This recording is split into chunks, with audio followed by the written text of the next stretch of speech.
Good morning. Happy Wednesday. Happy November. I hope everyone had a great Halloween. I am Megan Seaton. I'm the Vice President of Strategic Growth here at Avero Advisors, and I'm very happy to be joined by Robert Kornovich, who is our VP of Strategic Initiatives. Good morning, Robert. We have a very, very, very exciting topic, and one that I might get over passionate about because it's something that I think needs to be discussed, and I think we have a lot of great ideas and insight to share as it relates to not only the procurement process but shortlist interviews, right? If you're new, if you're joining us today, please let us know where you're joining from. Please be engaging. We want to hear from you, especially if you are a local government employee. I want to uncover, what we can do as vendors to become more engaging in these shortlist interviews. So please chime in on this topic. We want to hear from you. Let us know where you're joining from. I love to hear from you guys. Also, if you're new, Avero Advisors is an independent third-party consulting firm specializing in AI consulting, ERP modernization, technology strategic planning, as well as business process re-engineering and helping you solve all of your problems as it relates to government operations. So let's dive right in, Robert. We've had a busy last month. We've hosted some clients on site. We've been to ICMA. We've been to NARO, and sprinkled in there, we've had I think four shortlist interviews. So it's been insane. We're blessed. We're appreciative. But every time I walk into a shortlist presentation, even the weeks before when I'm prepping and making the PowerPoint, I'm always just trying to figure out one, who's going to be in the room, right? Because they don't always tell us. And two, what do they want to hear from me and from the team that's not in my PDF already? And sometimes it's just a guessing game, right? And you and I have had this conversation a lot recently. It's like, okay, do we go into the room and give them a death by PowerPoint presentation? That's the last thing we want to do. We want these folks to really understand, what they're getting and what they're buying from Avero. They have an hour to interview us. We bring in all of our firepower, all of our VPs, our greatest directors, our greatest PMs as it relates to the project at hand. And what we ultimately want is for them to engage, right? It's for them to engage. And I'm going on a tangent here, and I'm going to let you talk in a minute, but tell us what your thoughts are on this. You're a former CIO. How did you do, vendor interviews? What made them more alive versus dead? Because dead is what I'm seeing.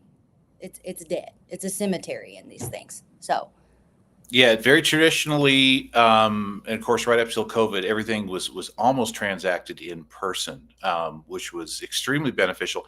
The vendors themselves insisted on being in person.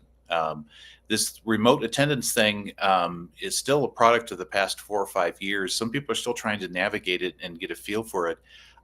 The biggest problem I run into when I was talking with my town council or with a group of vendors or strategic advisory group, I got pretty good at reading body language in the room, and it is so important when we present.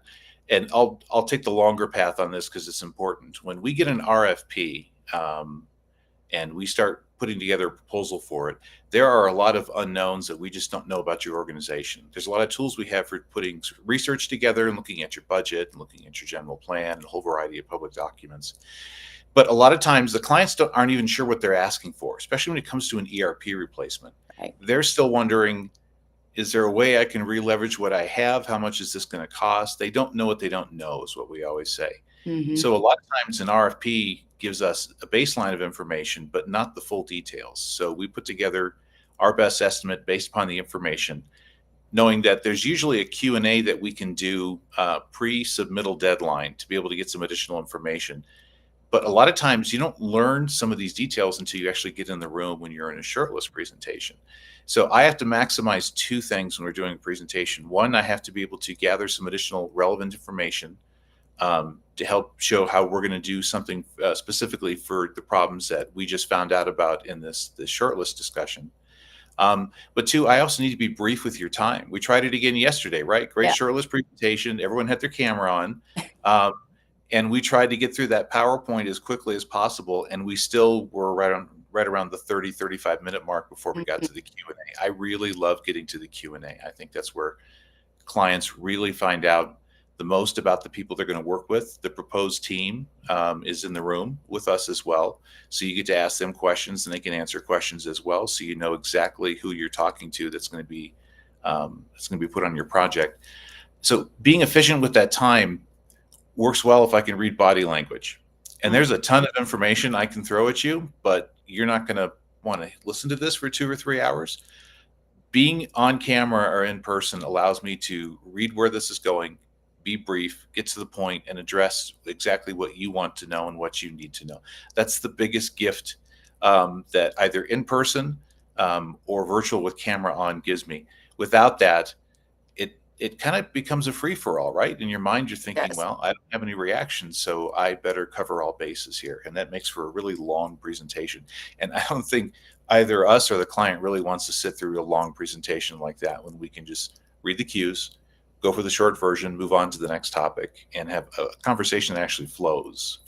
It feels like a dialogue. Even though you're not saying anything, I can read your face and go, okay, they get this. I can move on to the next piece. Right. Or at least if you're going to have your cameras off, let me back up. If you're going to make us do this virtually and not invite us on site, even though I ask, right?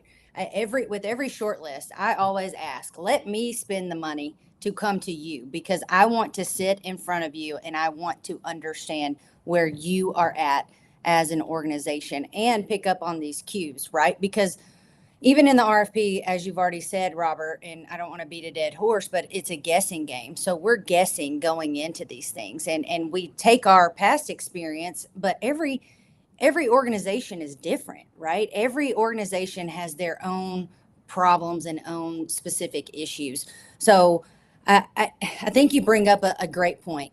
If you're going to make us present virtually and you don't have your cameras on, at least engage with us, especially, if we stop in the middle of the PowerPoint and say, hey, do you have any questions? Because to be honest with you, if you've never gone through any type of modernization effort in your organization, you should have questions. And this information is very heavy, right? And it's almost like we're vomiting, like you said, we're trying to get everything out and tell you everything that we can do while still showcasing that we are real people. We're not robots. We're not, too technical.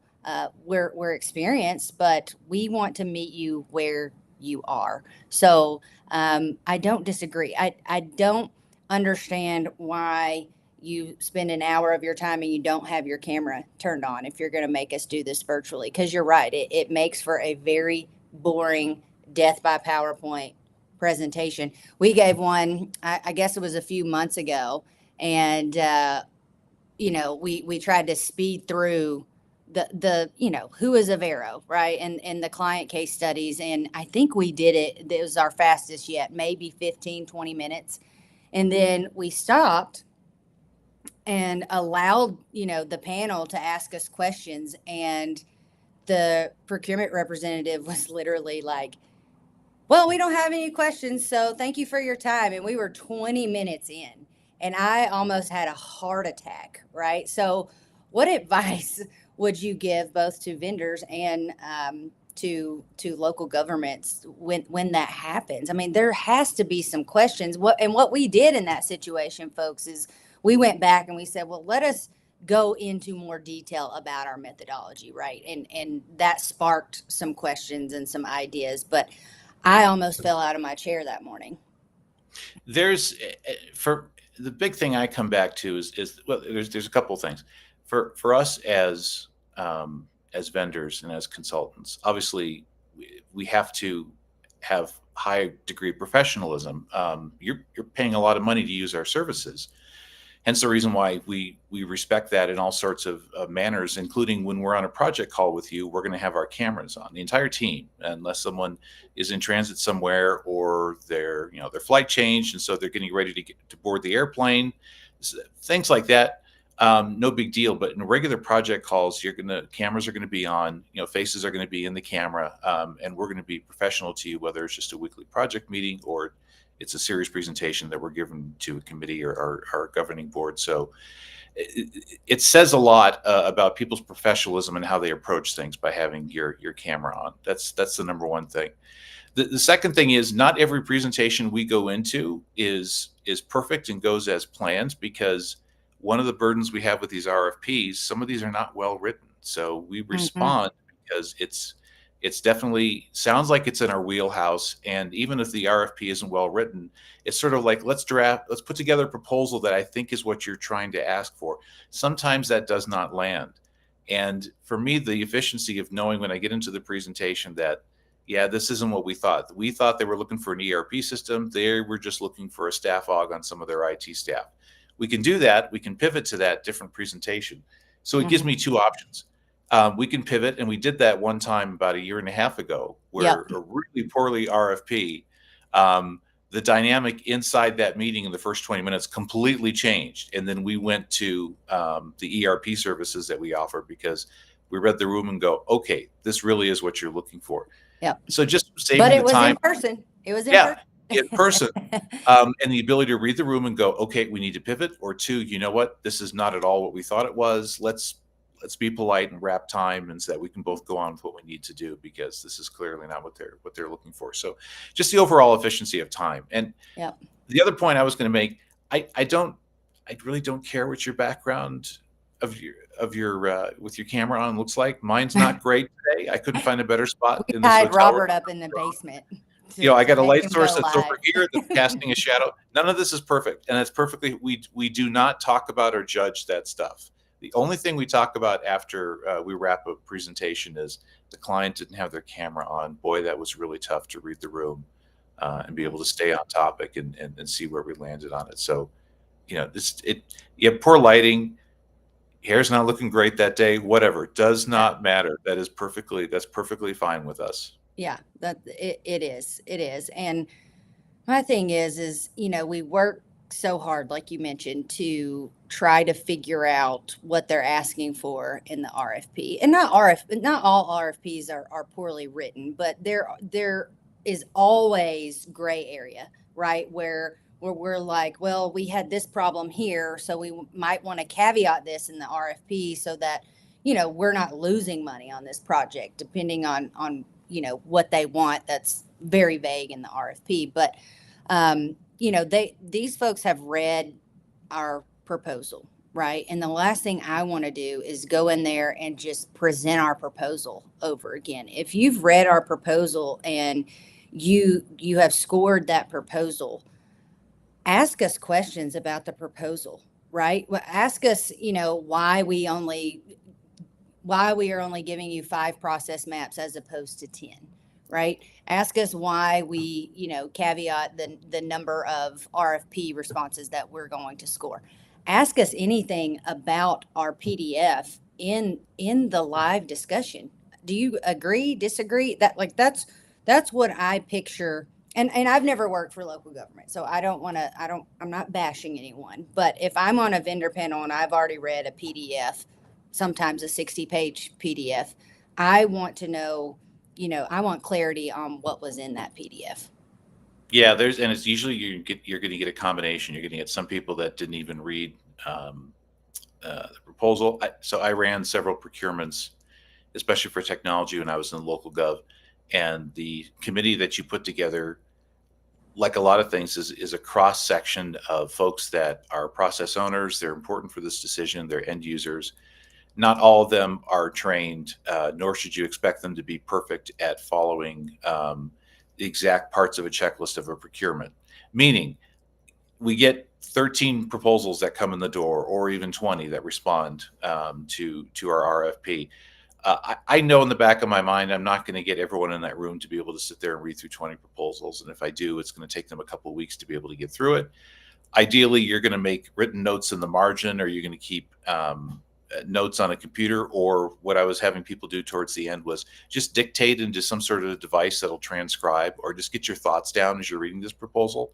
And And in one case, I had a city manager that insisted on being part of the procurement process, and I knew he wasn't going to have time to read the entire proposal, so I made sure that his admin sat in there with him while he was reading the proposals and took notes of his verbal responses as he's going through it. Whatever I can do to get you to read it. So you're right. Some people in that room haven't read it. Some people have read it, and they have a lot of questions. And that's the thing I like. That's why I love getting to the Q&A. I like the tough questions because it sparks in my mind the ability to bring in an experience I had with this particular software vendor or with an organization that's the same size as the one I'm presenting to. So those tough questions get us to think and get us even more engaged. And when you've got your camera off, it's too easy to be multi-distracted. Yes. You're like, okay, camera's not on me. No one's looking. I can sit here and I can look at my phone. Maybe I can check some email. I've had some people, they went off and took a phone call for 10 minutes. If they're working remotely, they go and get their second cup of coffee, things like that. It is so easy to be distracted by that. And it's not because you don't want to listen to us. It's because this is the third presentation you've heard this morning. You really Yep. want to get that second cup of coffee. You figure if I just slip out for 5 minutes and then come back in, no one's going to know that I'm gone. It's also one of the reasons why on our end we like having people on camera as well. It keeps a discipline that is important to be able to stay engaged. Otherwise, it's too easy nowadays to be distracted by something that's going on, and we all fall victim to that. And it's just so easy to do. I My big question for those watching who are on local gov is please tell me what I can say or what I can do to get you to turn your cameras on more. Just tell me what Yeah. that is. I would love to do that. Should we just, stop our presentation and say we're not moving on until everyone turns their camera on? Like, I don't want to be that person, but I want the cameras on. I want the Oh, camera. and that's the advice that's been given to us, Yeah. right? Right. That people in the industry and industry leaders that tell us, maybe you need to tell them if you don't turn your cameras on, you're not the kind of client we would like to work for. It's a bit extreme. I don't want to do that. That's not. And there are times when it's legitimate as to why you don't have your camera on. I understand that, and I get that. That's not a problem at all. It's just when we go into these meetings, the ones that bother me are the ones we go in and everyone has their camera off. Right. That sets a tone right there. If it's It does. half the people, or if someone is only able to join because they're in their car, great, no problem with that. It's the ones we walk into where every single camera's off.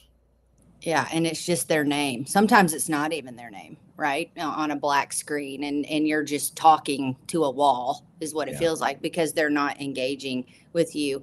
I mean, I guess the reality of it is some of this in procurement, and I hate to say this, but sometimes we're interviewed just to check a box, right? To say, they already know who they want to go with, but that is the message that I get when your cameras are turned off and you're not engaging with me. When I debrief with the team and people ask me, well, how did it go? It's like, well, they had their cameras turned off and they didn't engage. So I think it was pre-baked for somebody else. Maybe, there was a consultant that they've worked with years ago that they want to give this job to. But in reality, that's not fair, and life isn't fair. And I'm not here to whine about why it's not fair, but, you do these interviews to get to know, what your options are. And I think that everyone should be open-minded, regardless. Yeah, we've had it in interviews we've done internally recently. Yeah. We've had some folks that virtually we thought they're the real deal. This is what we're looking for. And when we talk to these people in person, the dynamic changed. And folks that did not necessarily do well virtually, they did pretty good. Actually wound up being, it was like, this is the person. Yeah. And some of that is just by some people it's very difficult to read within 1 hour, or in a 30-minute meeting, or even like a 15-minute meeting. And so it takes a little bit more time to be able to do that. But again, that's why it's easy for us to be able to pick up on the visual cues and understand of like, okay, they really want this to wrap. Okay. Mm-hmm. They're not interested. Maybe they've already identified another vendor that they want. Sometimes we came in near the bottom of the list, right? And we came out first just because they hadn't seen us present yet, and our ability to present well and in person won us two major major jobs that we were shortlisted on, but we were actually lower ranked on the list of the folks that they selected for shortlist, and we came out number one. So that's the importance of that dynamic, and especially if we're going to do an ERP project for you or almost any project, there's going to be a discovery element of it where we're going to interact with your staff, hopefully in person. Sometimes remote's the only option, and it is going to be important to have the cameras on then, because that's when we're going to be just establishing ourselves with your end users, alleviating the fears that we always talk about. Oh, here comes a consultant. They're going to change my world, or they're going to make my job more difficult, or they're going to, have us pick a new system that I'm not going to be able to understand or stay trained on. These are the things that either in person or virtually with your camera on, we can quickly address and alleviate with folks. So we're going to have that dialogue one way or another anyway. And in those sessions, very rarely do people have their camera off. So I know they can have their camera on. It's just in that shirtless presentation. It would make my world a lot better if I could, like I said, read your face for cues and be able to make sure this presentation is to the point in what you need to know. Yeah, I mean, I think at the end of the day, people want to do business. Well, I don't know, but my belief is that people want to do business with people that they like, right? I mean, I've presented with other firms, and to me, I'm like, I think that we do a good job, and I'm not tooting our own horn, but we do a good job showcasing our personality and the human side of consulting. We're not the people that walk in the room and immediately make you feel less, because of technology or that we're too technical. We do a really good job meeting folks where they are, and so in the presentation, that's what we're trying to showcase. We want you all to know who you're going to be doing business with for the next 1 to 5 years, right? This is a long time. It's a lot of money spent. You need to do business with people who are going to truly take care of you. And that's what we are trying to showcase in 60 minutes. Robert, you are a CIO. How do you think that these local government agencies should structure that 60-minute? First of all, I don't think it should be 60 minutes. I think an hour and 15 minutes is perfect for engaging conversation and to get through, like intros and background and storytelling, right, of where we've done this work before. But in your experience, how should they structure the 60 minutes or however long? So interesting question. I have I have a perspective that I don't think everyone necessarily shares, but there's a method to it. So I would usually give an hour 15 for a short presentation, like you're talking about. I wouldn't set an agenda because what I want to see is I always wanted to see, can the vendor be respectful of time? Can the vendor read the room and know, okay, this needs to go faster? And you would be surprised by, I was usually the person that would greet, because I was in charge of whatever that procurement was. I would usually greet the folks that were doing the presentation, explain any ground rules, if any, of doing the presentation. Usually there were none. This actually was your ability to come in and ask and answer any question that was sort of thrown at you, something you don't get to do in a basic RFP other than the Q&A session, pre-submittal, like I talked about. And I would just warn them, although you might want to take up the whole hour and 15, I really think you need to leave some time for questions, either to ones you want to ask us or we can ask you. And occasionally I get someone that goes, nope, all we have is a presentation. We don't have any questions. We don't do questions. I'm like, are you sure? I'm like, nope, we're good with that. I'm like, okay, then you're going to do an hour and 15 minutes of presentation, and then you're going to walk out of the room. And in my mind, I'm thinking, terrible strategy. These folks want to ask questions, especially if they get engaged with the presentation. But the length of time doesn't bother me as much, because if you give me 30 minutes of your time, I will find a way to make sure that we balance that presentation with Q&A. It's very tight. It's very difficult to do. So even like 40 minutes, 45 minutes, 50 minutes, I'll take whatever you can throw at me.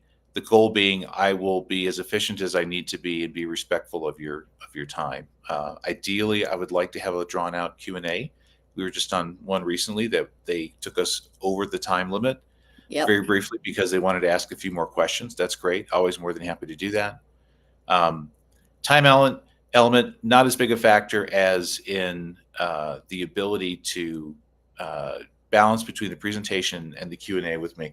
But yeah, under 45 minutes, incredibly tough, especially if you're talking about ERP. It's almost impossible to do under an hour because it's such a vast topic and there's so much nuance in it. It's very difficult to give them a full picture on ERP in under an hour. Yeah, ITSP maybe, but yeah, ERP. It's there's a lot of information. Lots. I mean, we've done this work across the country, so we have lots of examples to share, good and bad, right?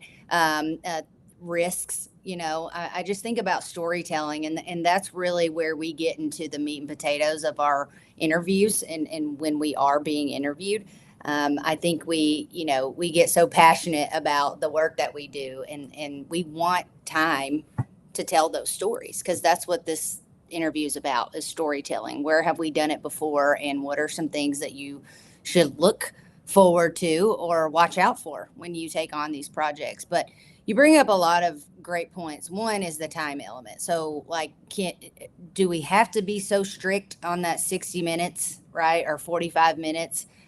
Because it's very stressful, again, if we're not prepared as to what questions you're going to ask or what you want to hear from us, to get it all out, and it becomes like a vomiting session of everything that we can do, because we want to make sure that you have a good picture, a good snapshot of the work that we can do for you. So I would like to advocate for our 15 minutes, or if you're going to give us a time limit, to allow for those extra questions so that we don't have to rush and feel like we're just cramming you with stuff.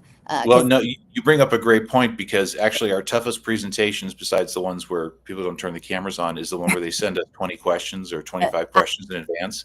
Yep. And we have to essentially build our PowerPoint as a Q&A session so that we can answer your questions that you required in there. But boy, those are long, and those are tough. I never want to discourage you from providing questions to us, because it also helps us focus in a little better as to what you're looking for.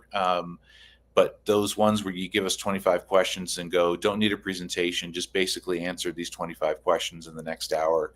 Yep.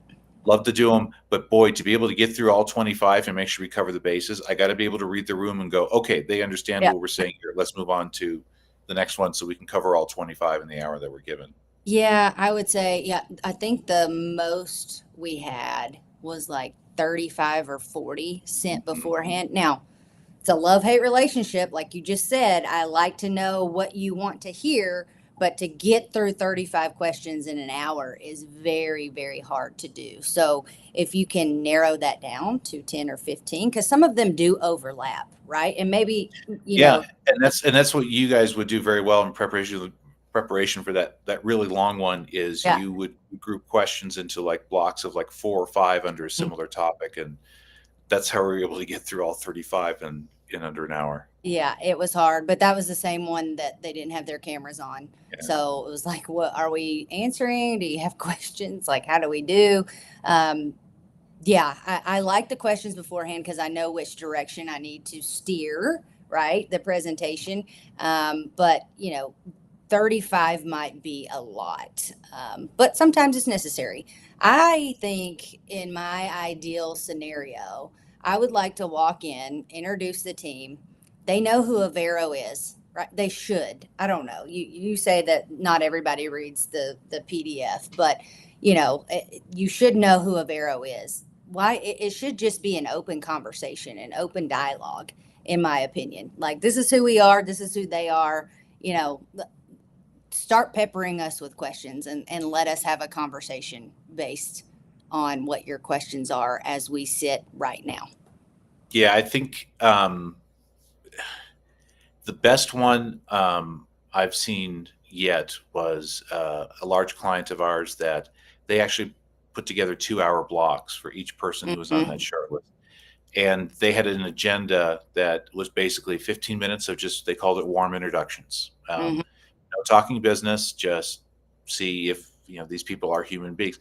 And the feedback we got from this client later was, yeah, for sure, you guys were the most personable right from the get-go. You weren't afraid to laugh and tell some stories, and you had some interesting questions for us, or just about the county in general, things like that. So that when we got into that presentation, there was no awkwardness from either, right? We knew each other already. We just had a nice conversation.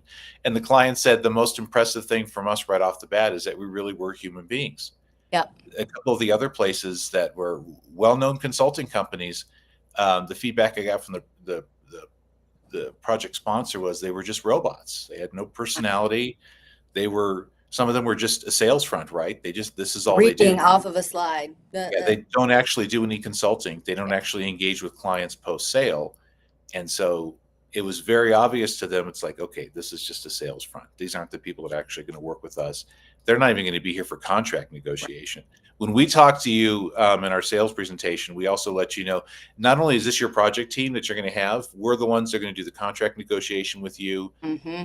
These are the folks that are going to be with you for the next several years. So by all means, ask them any question you want. Let me know of any concern you might have that's in your head, because I want you to feel comfortable with this team that's in front of you. Yes, these are the faces that are going to be with you throughout the life of this project. No, that's great. And, we love feedback as well. Some of these organizations, when we get shortlisted, or even when we submit a response, there's this cone of silence still until they negotiate the contract, which I understand, but still it's so hard. We go after so many jobs throughout the year. It's hard to keep up with who's negotiated a contract, right? In order to get feedback. But I always appreciate those folks who give us feedback, right? I mean, in your instance, what you just said, there was one big client who said, you guys spent way too much time in the PowerPoint. It's like, Look, thanks. 16 and a half years with this one Yeah. organization. I did probably 30 some odd procurements with them. I only ever had two vendors who did not get selected, but were part of the short list, approach me and say, can I have a debrief as to what happened? And both times I was like, sure, absolutely. I mean, there's procurement law or procurement policy can be very restrictive, but one of the areas where it's usually not restrictive is you can ask for feedback. They're not going to show you everything. Scoring sheets usually had to be anonymized so that you didn't reveal who scored one way or another, but you can get the raw scoring. You can get the notes. I was more than happy to tell them, you were considered this for a short list, but you failed to provide this in your presentation or when we ask you this question. That procurement law very rarely severely restricts the ability to provide you some basic feedback. Most organizations, though, to be honest, they don't have time. They're likely not going to do it. That's the reason. It's not that they have some super secret formula that they use for scoring. Right. It's just that they don't really have the time. But in my case, I was open to any vendor that wanted to book an appointment with me, and then I would walk them through as to why they didn't get selected. But in that whole period of time with all those procurements that I did, I only had two vendors ever that asked for a debrief. So very important. We ask for the debrief. We appreciate the ones that are willing to spend some time and give us some insight as to why we came in second or how we could have done better. Yeah, absolutely. You mentioned this at the very beginning of our conversation, but the most recent shortlist that we had, they were like, hey, we noticed that you quoted us for implementation, right? And that's something that I never even thought about, right? When I was writing this RFP, I wanted to get this system selected, and I didn't even think that we needed help for implementation, which, if it was not a collaborative back and forth conversation, we would have never gotten to that point, right? And so wrapping this conversation up, I thought that was very interesting to hear from the community that we were speaking with. Well, and we also hand out free advice during our shortlist presentation, right? This is one of the questions, especially if they've already selected the software vendor they're going to use. Our first question is, did you pay them up front? Because one of the biggest things we wanted them to know is don't pay for everything up front if you've already selected the software vendor. Let's look and see what that contract is and make sure, because your ability to pay them is a great incentive for the software vendor to stay on track with what they're delivering with you, especially if it's milestone based. You don't have to give them all that money up front. So even just the little sparks of things like that we can pick up on, or they ask us the question, we give them tons of good advice and good direction just in our shortlist presentation. Well, and that was my point earlier when I opened us up, right? I mean, you have the opportunity to talk to sometimes our CEO, right? All of the VPs that are in the room for Avera. We bring most of the VPs in, uh, director level and the PMs that they are going to be working with. So, yeah, use the time to get free advice on the project, even if we're not, going to be selected. It's a good time to uncover everything you need to uncover before you take on this sometimes 5-year project. Yeah. All right, Robert, what else? I mean, I think the No, takeaway. I just want to know, like I said, submit your answers. Yes. If you're a local guy, is what can I do to get you to turn your camera on in a presentation? Because it's important. It is so important. It helps us for a better presentation on both of our parts. So whatever I need to do to convince you to come on camera, even if it's for like the first 10 minutes, I'll take that. Or forget the cameras. Let us come on site. Let us come on Yes. site. We want to come on site. We're paying for it. Let us come there. We want to engage with you, especially for these large